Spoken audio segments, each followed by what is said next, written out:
thanking God once again for the way that he helps us grow. As we have in a previous chapter talked about the way that he helps us to appreciate growth externally in terms of numbers, I think we also mentioned the way that he can help us grow internally. And I think that's what we see in Acts chapter 15 as the mothership, for lack of a better term, is going to experience some growth as a disagreement is actually going to produce a healthy agreement by the end of the chapter that is not only going to encourage the mothership, the church at Jerusalem, my paraphrase, of course, with the mothership, but their agreement is then going to encourage the new churches that are sprouting up amongst the Gentiles, as in verses 1 through 5 of chapter 15. Paul is going to see that it is not simply from outside or from the synagogues, the non-believers amongst the synagogues, that he is going to get his opposition, but there are those from amongst the believers. Some of the Judeans are then going to come to the relative peace that they have begun to appreciate in Antioch and tell them that they have to be circumcised in order to be saved, at which point Paul and Barnabas are going to step up and say, no, not necessarily in those terms, but they're going to be able to talk about the work that they have been able to accomplish without imposing circumcision on these new believers. However, the dispute is not going to be resolved, so they are going to carry it to Jerusalem. As we mentioned, Paul and Barnabas being able to inform those along the way of the success that they have had, absent imposing circumcision and the law on the new Gentile believers, or the church is comprised of a mix between Hebrew and Gentile believers. All that aside, verses 6 through 21 are going to show them in the assembly at Jerusalem, comprised of the apostles and elders who come together to try to get a common understanding on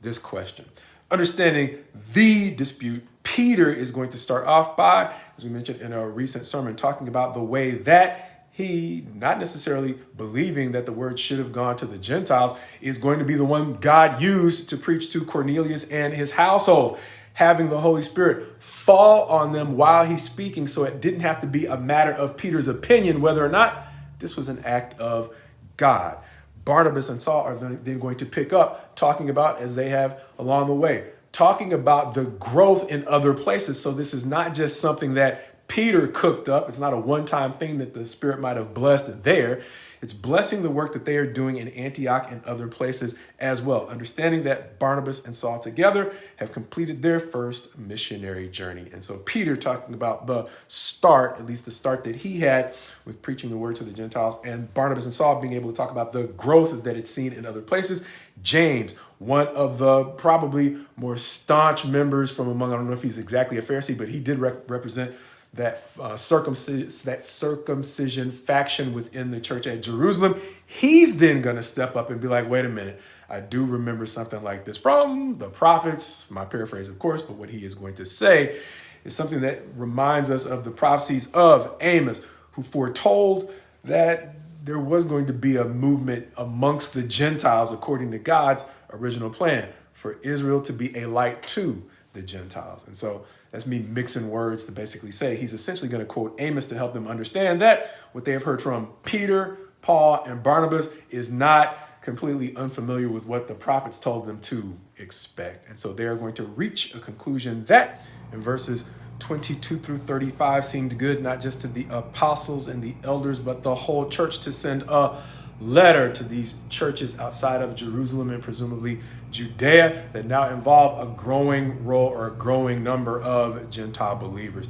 to counsel them as to what seemed good by the church in Jerusalem, to advise them as they try to move forward more successfully in the work of God. And as they send that letter out, they are going to send it by the hand of Paul and Barnabas, accompanied by Judas and Silas, a team that seems to have the benefit of those who were working amongst them, who they already trust,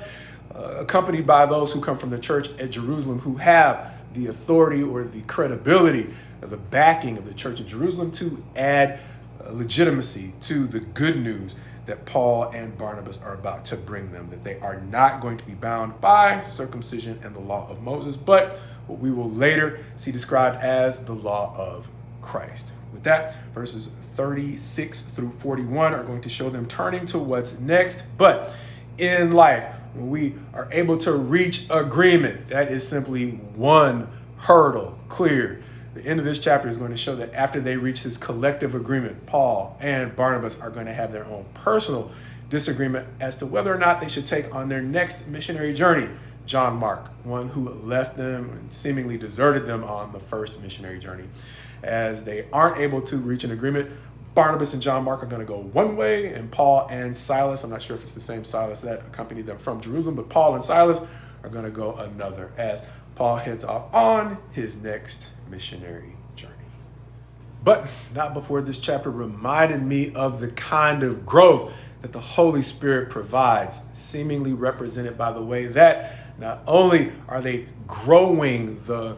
Jesus movement, for lack of a better term, I just heard somebody say that earlier today, or I read it somewhere. But anyway, not only are they growing outwardly, as we saw in Acts chapter 1, they would be his witnesses in Jerusalem and Judea and Samaria and the ends of the earth. They are now at that ends of the earth phase where they are breaking new ground and they are growing the church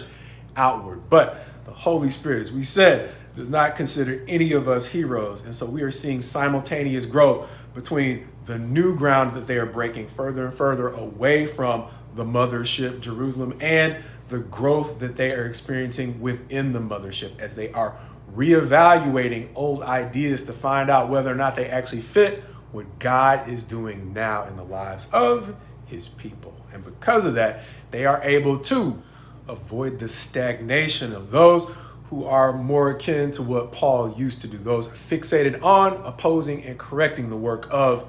others. The Church of Jerusalem, instead, because they are willing to continue to consider the scriptures in comparison to their old lives, no matter how much experience they've had in the church at Jerusalem, they are now able to reach more productive conclusions that are not only growing and strengthening